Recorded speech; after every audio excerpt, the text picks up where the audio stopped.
what is the customer journey? What is that profit plan? When you don't have that plan and you're sharing great and amazing things, and they're like, that's awesome, thank you so much. And then what? Right? You have to always have some type of call to action, some type of next best step, something where they can go, I want to learn more. How do I make that happen? And when we don't have that offer, they're just going, well, now what do I do? For too long, talented experts with a service-based business like coaches, consultants, and freelancers have been losing out to the often inferior competition, and just for one reason. They struggle to communicate the true value of what they offer. This is made all the more challenging if you have a quieter personality or don't already have a solid marketing background. If you can relate, I'm excited that you're here because I believe that value whispering can help. It's the art of getting to know your true value, then weaving this through every interaction you have so you can naturally stand apart from your competitors, feel aligned in everything that you do, and have an impact that matters. Welcome, I'm your host, Melitta Campbell, and I'm excited to be your guide in mastering the art of value whispering. As business owners, we know how important it is to be visible and to be there in front of your ideal clients sharing value. And one amazing way to do that is through events. Now, I know for many people, events may feel a little bit scary, and with so many different types of event to choose from, knowing the best type of event to use in your business can be tricky. So I have invited the wonderful Shay Wheat onto the show today, who is going to talk to us about events and which events to consider at what stage in your business. Shay is the CEO of Grace and Ease Productions and the driving force behind hundreds of profitable in-person and virtual events of all sizes, and she has collaborated with many well-known celebrities such as Dr. Oz, Lisa Nichols, Josh Turner, and more. So we are going to learn from a real expert today. In today's episode, you'll get a complete roadmap as to how to use events to get in front of more of your ideal clients and grow your business with confidence and authenticity. Of course, the first step in creating powerful and impactful events is to have a single, clear message. So before we dive in today, I want to invite you to join the Magnetic Messages Challenge, a free 4-day event that will help you communicate your true value consistently so you can work with more of your dream clients and grow your business. Go to melittacampbell.com/challenge to register for your free place. And don't worry, if you can't join us live, once the event ends, there will be an evergreen version of the challenge available for you to access anytime in the Dream Clients Club, my business growth community on school.com. So to get all the details of next week's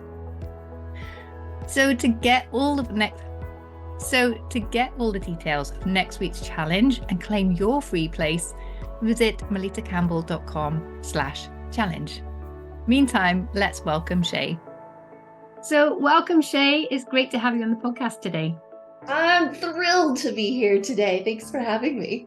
Oh, you're welcome. And I love your topic because you are really such an expert when it comes to events, and you've done virtual events with these incredible sort of matrix-like screens around you and huge, here in Europe, we only dream of these huge American events that you put on, but you've managed events of all sizes. So I'm really looking forward to tapping into your insights around how we can use events in our business to serve our audience, grow our business, and when it makes sense to do that.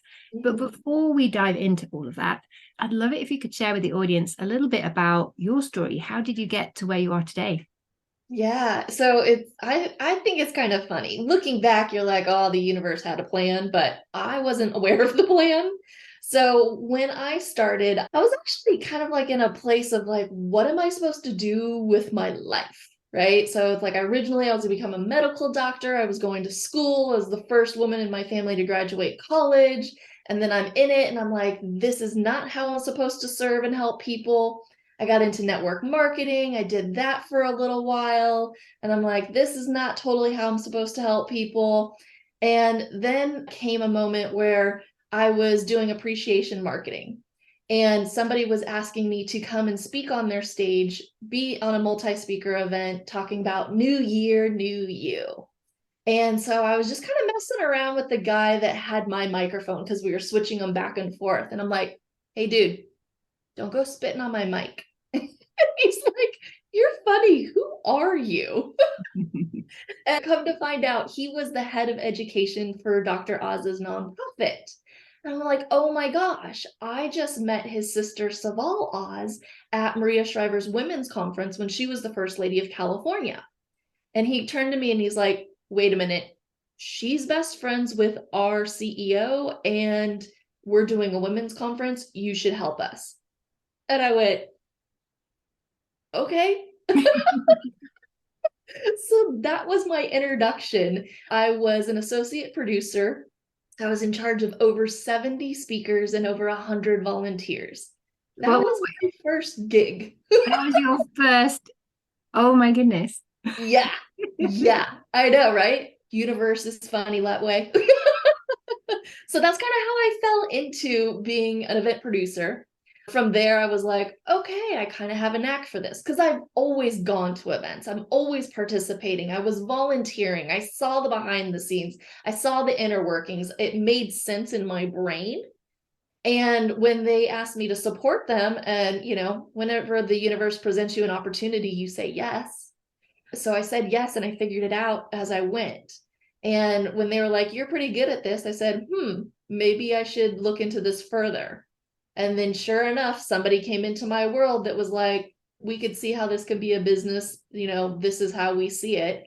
And I jumped in and I said, okay, let's do it. And sure enough, my business became completely referral based, people coming to me all over the world. And we've been doing this since 2014, which is really, really exciting. Wow. What a story. And I'm so impressed that you said yes to that event. Right. And so was that, yes, this is something that I really want to do? Or were you aware of what you were saying yes to, what you were letting yourself in for?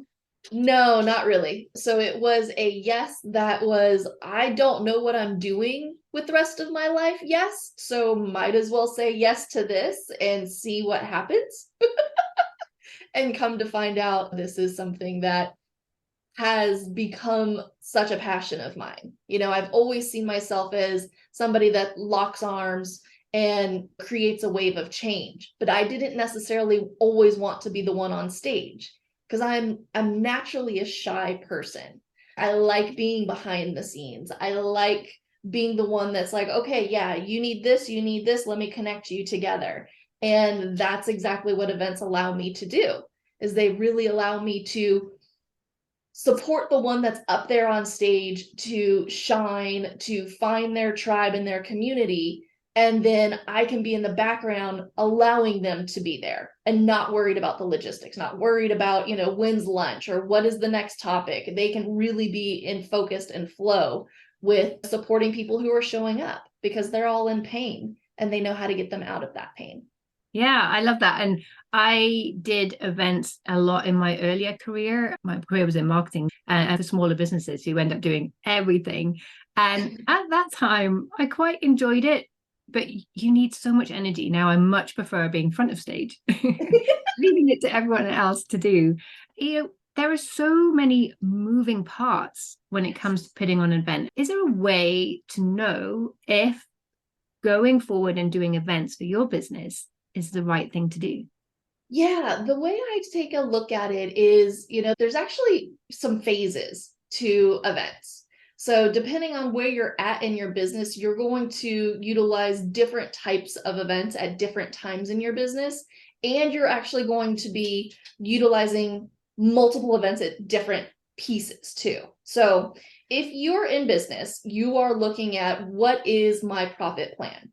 How am I moving people from being introduced to me to going, okay, I can see how you can support me. I want to invest in myself and invest in you. And now I want to invest further. And, you just continue to get them crazy, awesome results. Now with that, you want to take a look at how is that set up. So that's what we call the profit plan. In your profit plan, the first level is really like the free, the introductory, the get to know you. Here in America, we have an ice cream shop called Baskin Robbins. And what Baskin Robbins does is they give you this little pink spoon when you walk in. And the little pink spoon allows you to like test the ice creams, right? So it's like getting to know you. It's like, which little ice cream do I want? So we give them that little pink spoon. We give them our opt-in. We give them a taste of what it's like to work with us, right? That's that first level. I really like that because, yeah, you go into a shop and you don't know what perfume you want, so you try it. Right. Usually try things before you buy them. And yeah, I hadn't really thought of events in that way, that an event could be like that little demonstration. And it could be on a bigger scale than having to do discovery calls all the time. You can give people a taster in a different way. And I guess once you have that taster set up, you could package it in different ways, whether have it evergreen or have it live or do different things with it. So it gives you a bit of flexibility. I really like that concept. Yeah, well, so at Grace and Ease Productions, my company, what we do is we support entrepreneurs with event-based marketing and sales strategies so you can build your authority, your credibility, and your visibility. It's allowing you to really rapidly scale your business, right? So events, whether it's like a free taster, it's a Facebook Live, it's an Instagram Live, it's something like that. It's a free thing, that first level, that taster, even podcasts and summits and things like that, right? They're opportunities where you get to know somebody and see if it's a good fit. It's all about resonating because, there's a ton of business coaches out there. There's a ton of health coaches. There's a ton of XYZ, but there's a reason that people choose you to work with, because they get to see who you are and how you show up and how you communicate and do you resonate with them, right? And events really allow you to do that. But we don't need to necessarily, come out the gate and be like, hi, nice to meet you. Will you buy my widget? And they're like, whoa, I don't even know your name, right? So that's why we utilize events to support us in, kind of gathering our community and our tribe and our community together so that we can support them with their next best step. And they get to see who we are and they get to have that little, pink spoon to taste to see if it's in resonance. Yeah. Yeah. Love that. So what's stage 2? So stage 2. So actually, maybe go back a step. Okay. So in the 5 phases of event leverage, the first phase is the validation phase. This is where your primary goal is to pretty much find clients and get them crazy awesome results. You're not necessarily doing events at this phase. Your main goal is to do market research, to validate your offer, to make sure what it is that you're doing gets people results, and you tweak and adjust to the point where you have like 8 to 10 paying clients and you're getting them results, right? So then you move into phase 2, which is the visibility. And this is where you're going to use the free platforms, the Facebook Lives, the Instagrams. You're going to be on other people's stages. So that's being on a webinar, a podcast, somebody else's summit. And you're going to want to take a look at sponsoring events. And this could be, somebody that is already pulling your ideal audience together and you're sponsoring or you're, paying to play to be a part of what they gathered together. And most likely it is somebody that has your same niche or your avatar, but they do something different to you. So they do something before you, or they do something after you, or they do something sideline to you. So for example, in my business, if I was going to sponsor an event, maybe an AV company is hosting an event. I know that AV teams work with my ideal audience. That would be something that I would be willing to sponsor and speak at, because they don't do what I do, but we're sidelined to each other, right? We support each other. So that would make sense. And then that would be, gaining more visibility. To move out of visibility, you move into phase 3, which is grow. And that's when you're really starting to increase your list. You're getting visibility. You're creating your own stages now. This is the masterclasses, the webinars, the summits. and you're also going to be obtaining larger speaker sponsorships, right? And then you move on from phase 3 to phase 4 into phase 5 and, beyond, and start growing. But I see a lot of people are like, wait a minute, I'm starting my business, but I want to do a summit, but they have no proof of concept. And it's like, whoa, you can do a summit. You can do a summit later this year, but first let's make sure that you have proof of concept.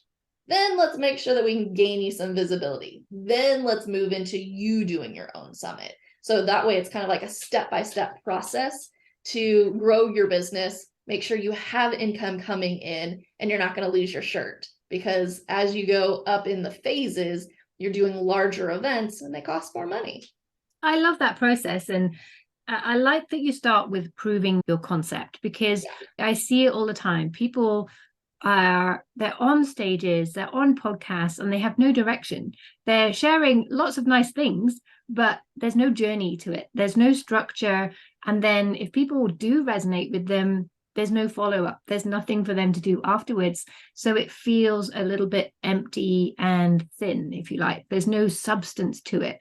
So I love it when I have people come on the show here, like yourself, and they have, well, these are the 5 phases, and this is what to do, and this is what to look for. And then you can really share value.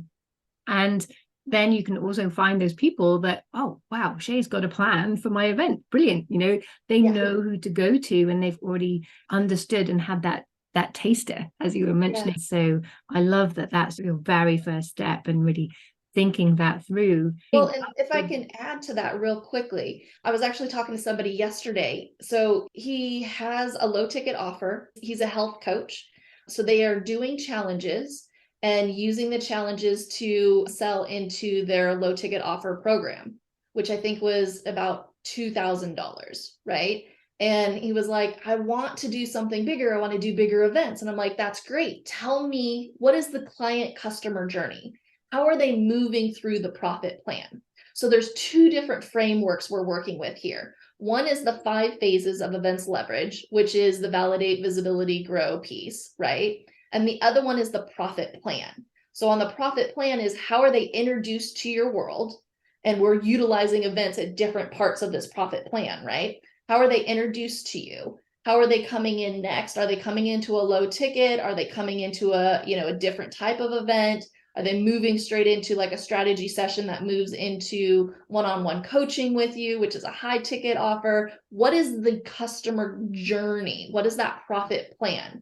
And to go back to what you were saying is, when you don't have that plan, you're coming on and you're sharing great and amazing things, and they're like, that's awesome, thank you so much.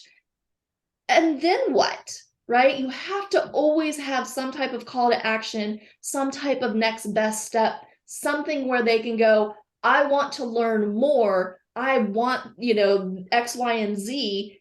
How do I make that happen? And when we don't have that offer, they're just going, well, now what do I do?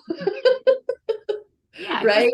Sometimes what you share is enough for people. They're not at a stage where they're ready to take that forward, but if they are, then it's so frustrating if they don't have support to take that next step or anything else beyond that. So I think sometimes people feel they're perhaps being a bit pushy doing that, but I think it's not. It's being of service and making sure that people have that guidance they want at the time that they need it. And not everyone's going to want it at exactly that time, but there'll be a couple of people or a handful or dozens, who knows, who want to take that next step. So it's a bit mean if you don't have it.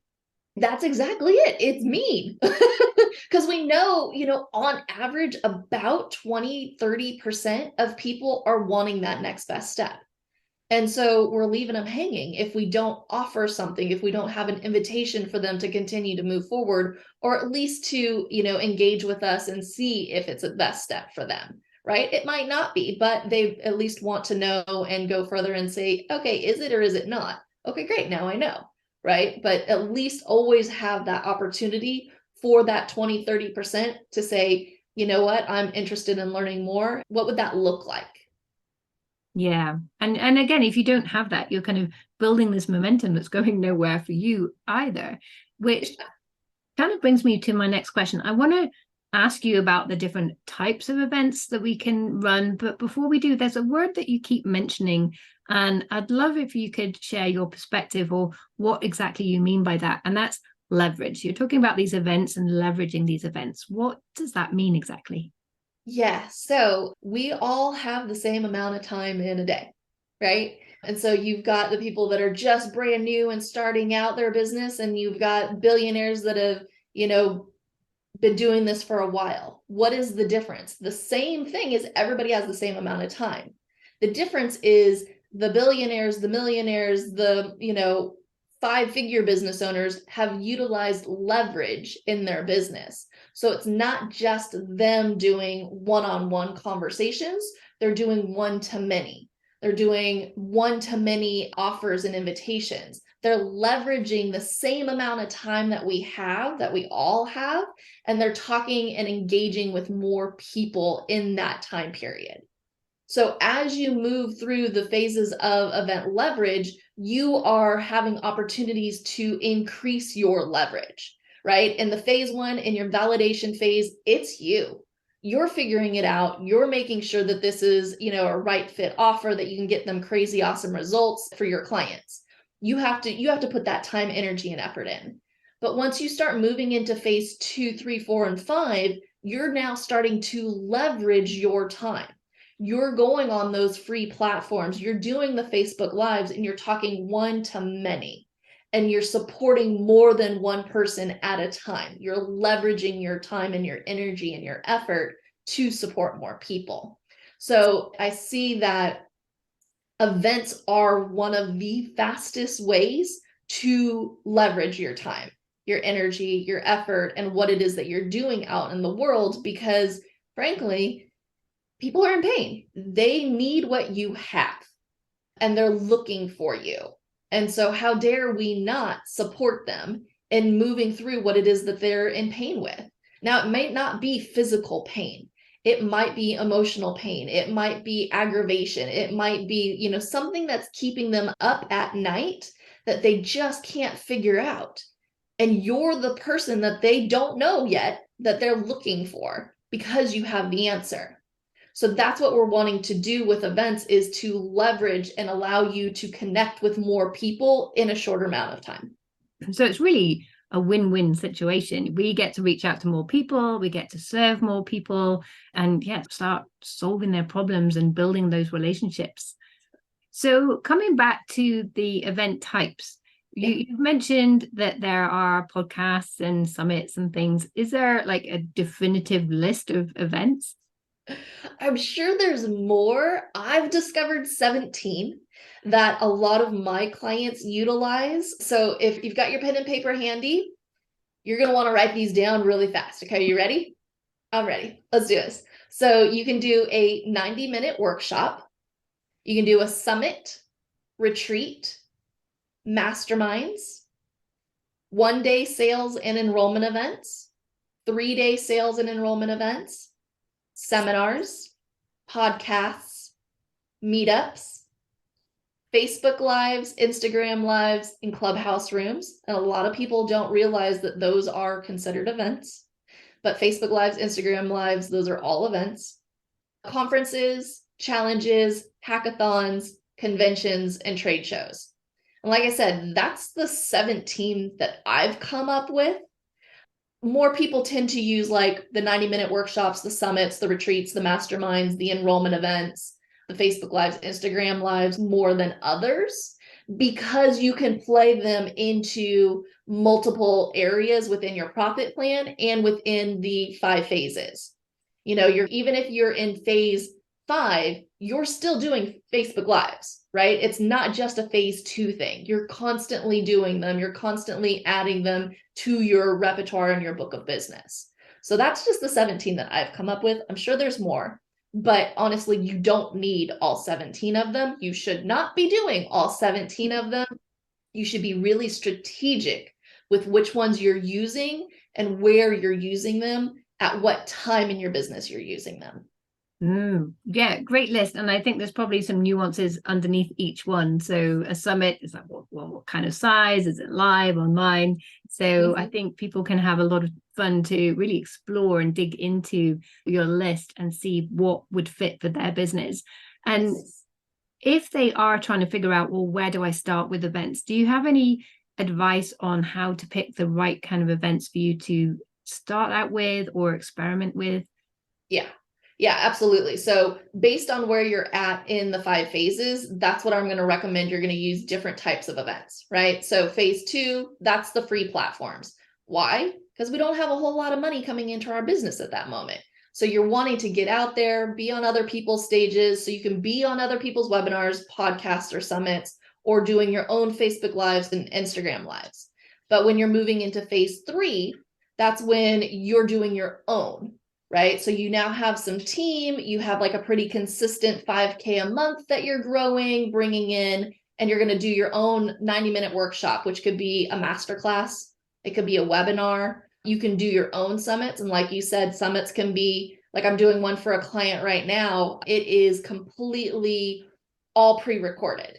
And they're bringing in, their top friends and colleagues and things of that nature to each teach 15 minutes pre-recorded that they're going to release over a couple of days. And, you sign up, you don't have to see it live. You get access to it for 48 hours. And then you can watch all of I think we have about 10 different speakers on that summit, right? But the reason they're doing it that way versus doing it live is, 1, it fits into their business model that way. 2, what is the purpose and intention of the event? Any event that we do, we want to take a look at why we're doing it and what is the purpose and intention. And once you figure that out, then you're going to dive in a little bit deeper into like, what is the purpose, what is the promise of that event in order to support the audience. Anytime you do it live, you definitely deserve more team support for sure. And, pros and cons to both, right? You're not necessarily going to experience them live and they'll be able to ask questions live unless you have an add-on way to do it where you have team that's supporting, right? So I love events because they allow a lot of flexibility while still getting you closer to your goal, right? So if you're doing a summit, you might be doing it because you're wanting it as a lead gen opportunity or you're wanting to grow your list. Versus if you're hosting a masterclass, maybe you want to do that one live and have it be more intimate. Maybe you have 20, 30, 40, 50 people in the masterclass and you can, kind of do a little bit more workshopy where you're sharing content and then they get to have Q&A at the end of it. And that leads into, let's say, a discovery session or a strategy session with you, right? So it all depends on what it is that you're wanting to do with it. What is the purpose and intention? How are you growing your business? And how are you moving them through that customer client journey of the profit plan? Yeah, great advice. And is there any real do's and don'ts of events when you come to consider, should I be doing events for my business or what event would be best for me, or you've decided to take the plunge?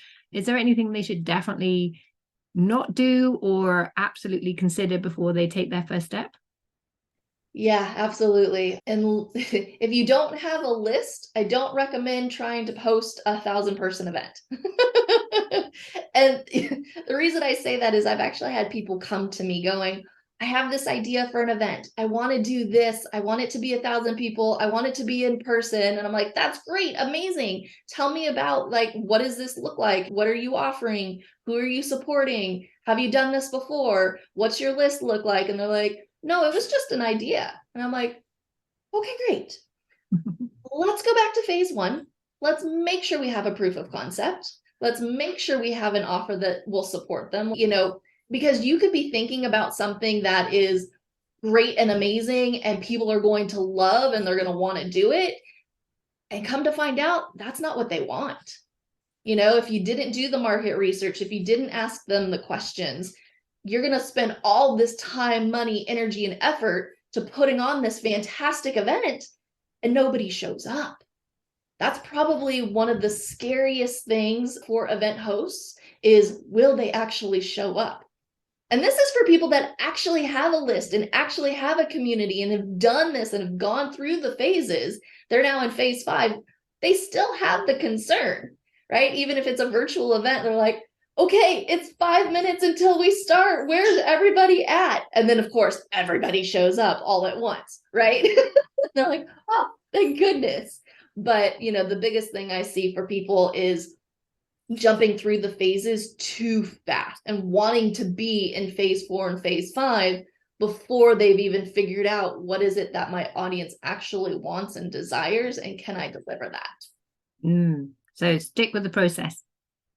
It's a system. It's a process. There's a reason. And it doesn't mean you can't progress through the phases quite quickly. You can.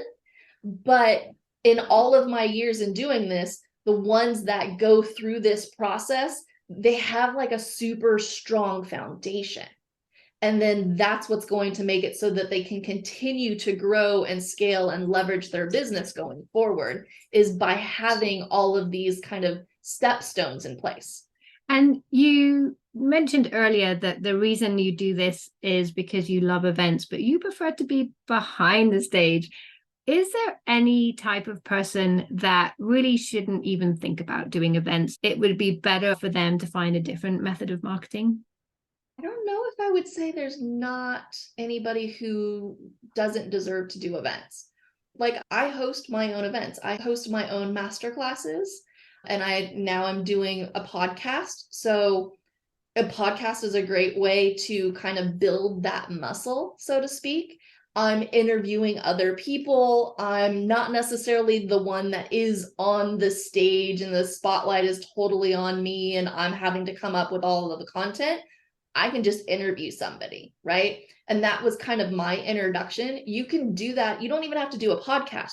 You can interview people on Facebook Lives, right? So you don't have to jump straight into it. You can start there, free platform, and just start an interview series that way. And it'll start to build up the muscle. So I think there is an opportunity for everybody to participate in events, but you want to do it in your style and your flair. If you're more introverted, you can have somebody interview you and ask you questions. So either you interview somebody or they interview you. So I have, some doctors and such that are wanting to host masterminds and, do master classes and things of that nature, but they're not the person that's like, I don't know what to do or what to say. I feel awkward. I feel like, is this really me type of thing? But you can bring in a MC, somebody to support you and interview you and ask you the questions. And it's like, oh, okay, great. Yeah, now I'm just answering questions, right? So you can still participate in events. You can still reach your audience. You can still support them in the pain that they're in. But how you go about doing it, do it based on what resonates best with you. I couldn't agree more. It's a bit of a trick question, I guess. And yeah, that's how I started. I'm shy as well. I've done Toastmasters for a long time, but even still, going out on Facebook Live was quite scary. So I did exactly as you said. I interviewed other people so that I could be there, but wasn't necessarily the star of the show. And when I've done solo shows on my podcast, I always find them a little bit more intimidating than the interviews. So for my 100th episode, I had someone else come and interview me and say, I want to share what I've learned so far, but it feels very out of character for me just to say, hey. So I had a friend came in and she interviewed me and it worked wonderfully. So there are so many different ways of doing it. And I guess start with the baby steps. And as you say, build up that muscle. And before you know it, they get quite addictive, I find. And it's a great way to meet people too, right? So if you're somebody that's like, I really don't want to go to meetups. I don't want to go to networking events. Like, I'm really super awkward. I'm the wallflower. I'm the one that's not going to raise my hand in any of these groups or anything like that. Okay, how can you? What would be comfortable? Like you said, if you interview somebody or somebody interviews you, that's a way to pull the spotlight off of you having to perform and be the one on stage and like coming up with all of these things versus it just being a conversation, right? And if you can do one-on-one conversations, then fantastic, that works too. And you're still delivering value. you're still delivering the things that they need and want and desire.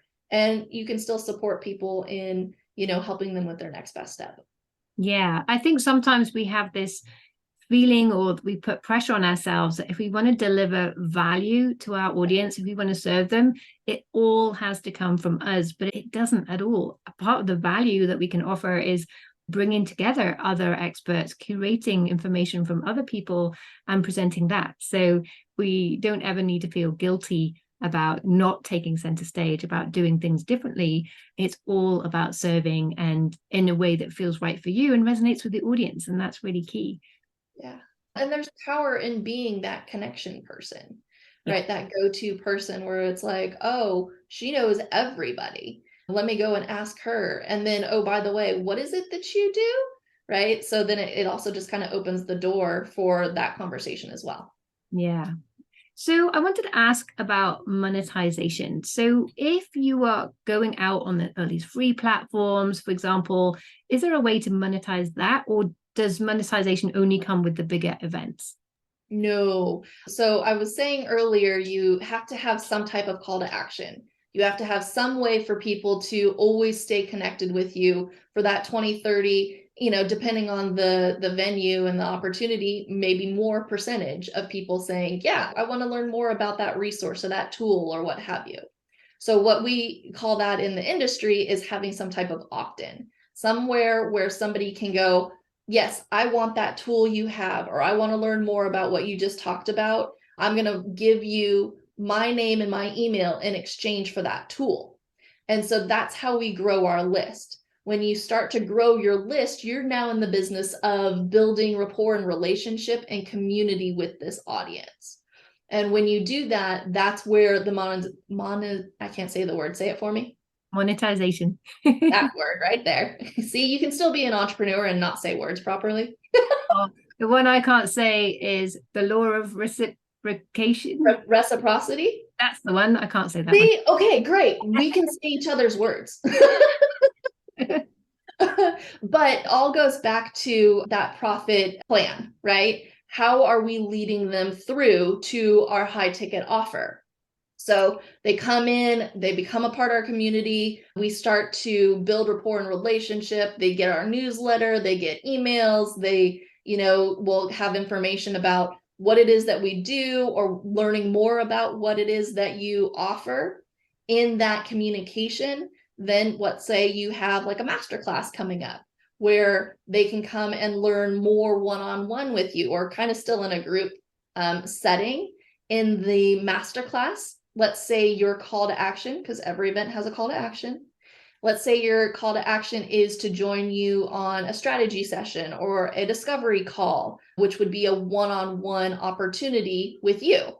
When you're one-on-one with them, you're going to find out what's going on with them, what their pain is, how you can support them, what happens if they don't fix this. And then if it's a good fit and it resonates, you go ahead and have your invitation into your low ticket or your high ticket offer. And that's where you start to monetize it, right? So I've got clients that will do summits, or they'll do, podcasts or what have you. They'll do the Facebook Lives. They'll end up bringing them onto their list. They'll cultivate, they'll build community, they'll build connection. They'll offer a masterclass, a 90-minute masterclass to a strategy session, talk to them one-on-one, and from the one-on-one offer a $5,000, $10,000 program, right? So the process can be quite quick, but you have to have the steps, you have to have the plan in order to move them through. What is that client customer journey that we were talking about earlier? And I know that a lot of people don't like selling from stage. They feel under pressure. I have to have a call to action, buy from me. So what I love about what you've just shared there is it's not that at all. It's about having that plan. Well, what's that natural journey for my clients? And how can I keep adding value, bring them closer into my world, add in a few other events to bring them that bit closer, go that level deeper into what I offer, into their pain, how we can solve that together, and take your time. And I guess you can really take this as fast or as slow as you feel is right for your business, your brand, your audience. And so I really love that. But always adding at the end of everything you do that call to action, because that's going to be the link to the next part of the journey and to keep them moving through that. Absolutely. Yeah. And that's probably another mistake I see people end up making is they don't have a call to action. And so then it's like, okay, we get them to the point where like, yeah, that's awesome, amazing. Now what? Right. And so we need to have that next step for them. And another thing that I would be kind of aware and conscious of is, and I don't know why this is, but some people will go, okay, well, for my free stuff, I'm going to be teaching X, Y, and Z. I'm going to be teaching, stay-at-home moms how to, get fit. But then in my paid program, I'm going to be working with, business moms that want to get fit. And you're like, wait a minute, why are we changing our avatar? Or, the opposite of why are we changing our content?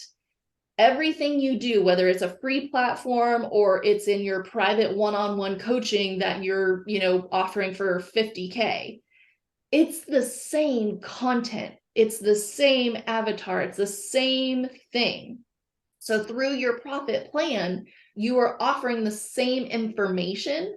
The thing is, as they move through your profit plan, as they get more and more one-on-one access to you, the price increases, right? So that's where you'll hear a lot of experts be like, I give everything. I give everything away. The thing is, I know human nature. I know that people are not going to hold themselves accountable. I know that they're, going to get that free gift or they're going to get that, recording, and then they may or may not listen to it. So what they're doing is they're paying for access. They're paying for accountability. They're paying for community. They're paying for support. They're paying for somebody to like, let me just help you. This is exactly how you do it. Even though you can teach it and train it and everything else, human nature is we want to do it together. We don't want to do this in silos. And that's why it's so important to have a next best step. If somebody's like, well, I just give everything away. That's great. You're still not totally serving your audience, because if it's free, there's no value on it. It must not be important, when really you are giving them the keys to the kingdom, but they're not going to necessarily always take that step. So you need to be there to support them and helping them do that. Thank you. You just asked the next question I was going to ask you. It's like, how much value is too much to give? And as you said, you hear so many people saying, well, I just give everything away. But then people still want to work with you. As you say, we have the information, but sometimes we just want someone else to hold a hand a little bit through that, someone to bounce ideas with. We kind of get the concept, but how exactly to make it work for our business right now, we don't want to figure that part out. So we want to work alongside people. It's fascinating because I think about it in two ways. So you can listen for free songs on the radio, right? And you might be like, this is my jam. I love this artist. Oh my gosh. Singing at the top of your lungs, listen to it in your car. That's free. Now, what happens when you hear that they're showing up in your city and they're going to be doing a concert, and you're like, oh yeah, I'm paying to be in the front row, to have backstage pass, to be VIP, to jump on the bus, to whatever it is, right? You're paying for access. It's the same song. Like, they're going to sing it the same way, but it's the experience, it's the access, it's the, kind of the like, it's the experience, frankly, right? So when you're doing it for your business, think of it as somebody is going, okay, I understand. These are the steps, right? For instance, these are the 5 phases. Great. I understand. This is how I need to do it and move through it. But it's in the nuances of, okay, so I know I need to do market research in phase 1. I need to get 8 to 10 paying clients before I can move on to phase 2. And you're like, I'm doing it, but I'm not getting the results. And when you are, working with somebody like myself, it's like, oh, okay, what are the questions you're asking? Okay, so ask it this way, or tweak and adjust it this way, or yeah, you have it right, but it's just those slight little pivots that you being the coach and the expert are going to make that is going to be like, oh, that's why it didn't totally work the way that I thought it would.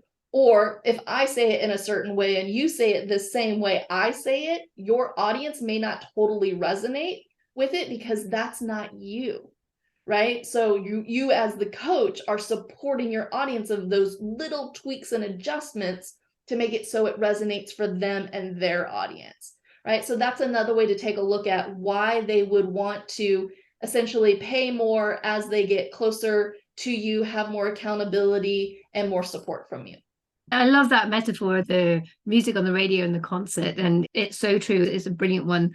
And yeah, as you say, when you are doing one to many and you're sharing this amazing concepts and how things work, you can't personalize that for every individual listening. It's just not possible. It doesn't work that way. So that's when you can add more value and it becomes more valuable to them as well. So it's all part of that journey.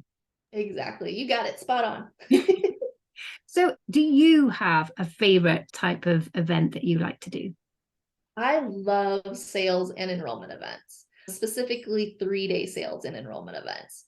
The reason being is this is for somebody that's like in phase 4, phase 5 of event leverage, and they've already got proof of concept. They have a community. They, know their offers. They know their niche. They have a team.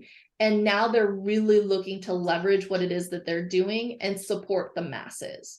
So in a 3-day event, this is where we can really dive a lot deeper into content, into application, into workshop, into community building. And you have people that come in and they, like, if it's in person or even virtual, they come in and they're like, folding their arms and they're like, I don't know if this is really what I want to do. And by the end of it, they're like, these are my people. Yes, I can't believe it. You'll just totally open up. So one, I love watching the transformation of people that come in on day 1 and how they leave on day 3. 2, we're able to give so much value in 3 days. When you're doing a 90-minute workshop, you have 90 minutes. And honestly, when you really craft out your run a show, you probably, if you're doing Q&A for, 20, 30 minutes, you're only going to have maybe 30 minutes of content that you can teach. It's not a whole lot of time, right? 3 days, I have a lot more time to like dive into things. So I love that. And it's also, a huge win for the clients because they're continuing to build rapport and relationship, continuing to build community. They're able to wrap in everybody from their list that maybe fell off, maybe, haven't engaged, but, are ready to come in. And it's like, oh, yes, the event, that's exactly what I want to do. I want to come in and I want to have that concert experience, so to speak. That's kind of what we're creating, is like a concert experience where they get to be with you, engage with you, be a little bit more one-on-one. And then from there, the clients also have a huge win because they're going to make an offer into their high ticket program. So this is where my clients are making multiple 6, if not 7, multiple 7 figures in 3 days. And all they have to do from there on out is just deliver, what they promised in the program and get their clients crazy awesome results for the rest of the year. It's just one of my favorites. Yeah, at first I was like, a 3-day event, that sounds so intimidating, but actually hearing you talk about it and the upsides for everyone who's involved, it sounds really exciting. Yeah, whether or not they do business with you or not, they're still walking away with crazy awesome value, right? That's where that event promise comes into play. Every event you do, there is a promise, whether they do business with you or not. Now, if they continue to do business with you, obviously they're going to get more results quicker and faster. But, even in the 3-day, they're going to get so much value out of it. And I love them. Yeah, fantastic. It's clear from your energy that it's really... Can you tell? I love them so much. So Shay, thank you so much. We've gone quite deep into everything of events here. I think everyone's gone away with, certainly I've gone away with some fresh ideas and perspectives and new things to try out as well. But before we sign off, is there any last piece of advice that perhaps we haven't touched on that you'd like to share? Yeah, absolutely. So no matter what level of business that you're in, there's always going to be a new mountain to climb. The thing is, you don't have to do it alone. So definitely make sure that you find mentorship, that you find masterminds, that you find communities that you can lean into and find support in.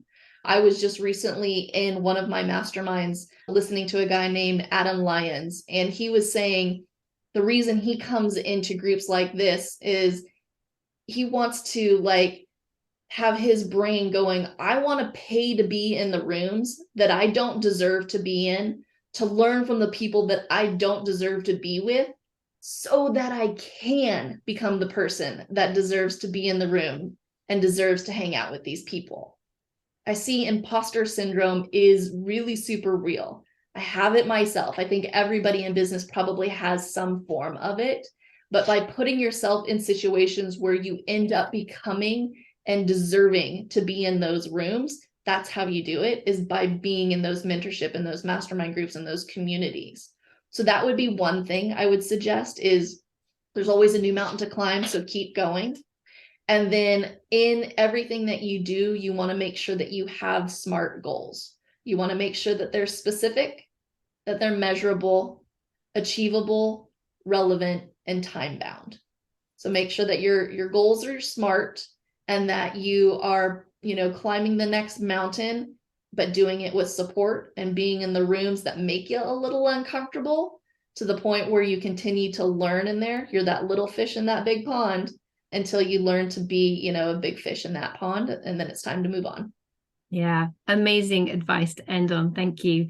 And I suspect, given everything that you've just shared, that there is a next step. If for anyone who has really enjoyed this, who's thinking, events, what do I do next? Absolutely. How dare I not, right? So I know I talked briefly about the 5 phases. So if you're curious to find out what phase of business that you're in, what phase of events you should be utilizing, and how to move through the phases, my free gift is if you go to 5phases, spelling out the word 5 and phases with an S.info, that will support you in downloading the free gift. You kind of have a flow chart to see, okay, yes, no, okay, this is what phase I'm in.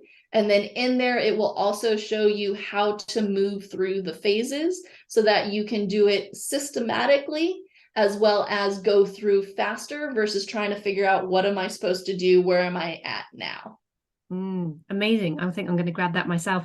I love the flow chart. We used to have those in the teenage magazines when I was younger. Right? I love them. I love a good framework. I love a little, flow chart. Spreadsheets are my thing. I'm not going to give you a spreadsheet, don't worry. But yes. No, fantastic. Thank you so much. And I'll make sure that link is in the show notes. But Shay, thank you so much for joining us today. Where's the best place for people to find you? Is that through social media, or are you on your website?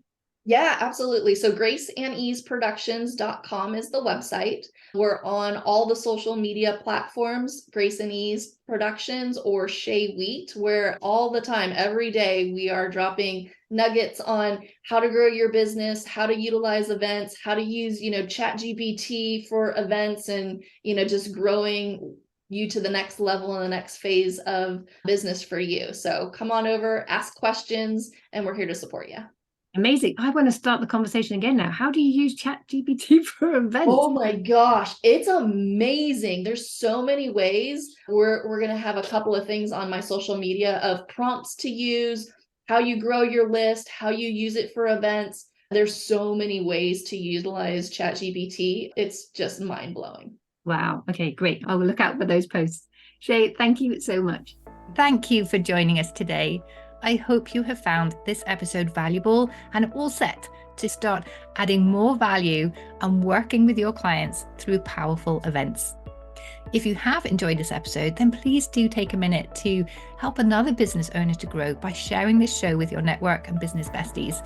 Drop them an email or share this episode on social media. And if you leave a review for the show on iTunes, this does a lot to help more entrepreneurs to find the show. It just takes a minute, but know that when you do, I'll be doing a happy dance here in my office, and more business owners will find the show and benefit from the wisdom. And again, I would love for you to come and join the Magnetic Messages Challenge next week. We start on Monday, but you need to be registered to get access to all of those tools and reminders each day of what's coming up. So you can register for free at melittacampbell.com/challenge.